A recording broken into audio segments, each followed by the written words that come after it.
دا 95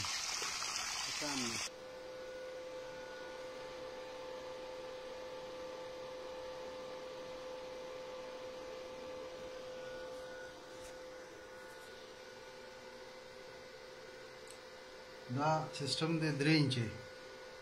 دا مو په انبار کې مذاکر باچا ته ولګو او دې باندې تقریبا 4,20,000 روپۍ خرچه راغله 400 واټ شیشې دي ورته 14 او دا 3 انچه اوبه دي